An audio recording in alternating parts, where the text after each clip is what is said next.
কোরবানি কাদের উপর ওয়াজিব? এক নম্বর শর্ত হচ্ছে মুসলমান হওয়া। মুসলমানের উপর কোরবানি ওয়াজিব, কোনো অমুসলিমের উপর কোরবানি ওয়াজিব না।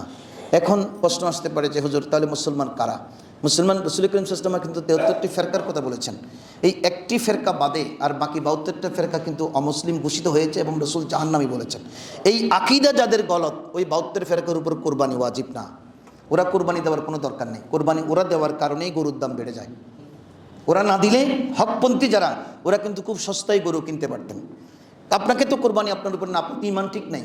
যিনি বলে যে আল্লাহ মিথ্যা কথা বলতে পারেন, নাউজুবিল্লাহ বলেন, তো ওনার উপরে কি কোরবানি ওয়াজিব হবে? উনি কি মুসলমান? রসুল করিম সাল্লাল্লাহু আলাইহি ওয়াসাল্লাম মাত্র 73 ফেরকাকে ভাগ করেছেন, এক ফেরকা বাদে বাকি 72 ফেরকা জাহান্নামী। সুতরাং মুসলমানের লিবাস ধরলেই যে কোরবানি ওয়াজিব এমনটি ভাবা ঠিক না। আপনি আপনাকে ঠিক করতে হবে আমি আগে মুসলমান কিনা।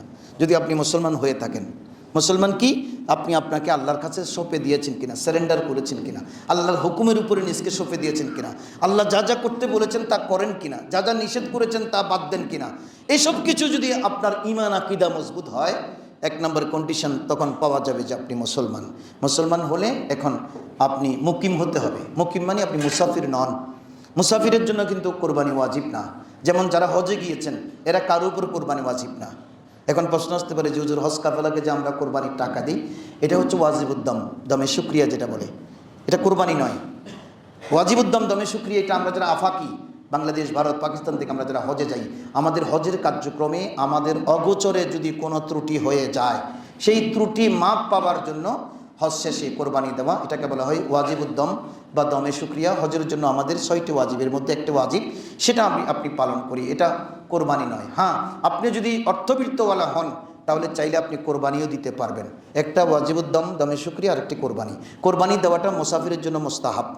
কোরবানি দেওয়াটা মুস্তাহাব, আপনি দিলে দিতে পারবেন, না দিলে কোনো অসুবিধা নেই।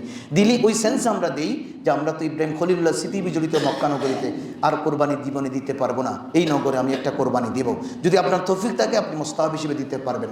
এজন্য জোড়াজুড়ি নেই, আপনার টাকা কম থাকলে জোড়াজুড়ি নেই। বরঞ্চ শরীয়ত আল্লাহ তাবারক ওয়া তাআলা আমাদের যেটা ওয়াজিবুদ্দম, সেটার মধ্যেও আমাদেরকে পথ খুলে দিয়েছেন।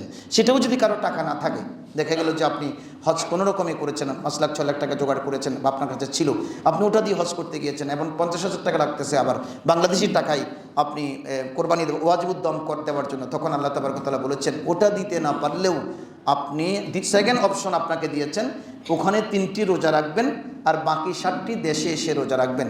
মোট 10টি রোজা রাখলে সেই ওয়াজিবুদ্দম না দিলেও আপনার পক্ষ থেকে আদায় হয়ে যাবে।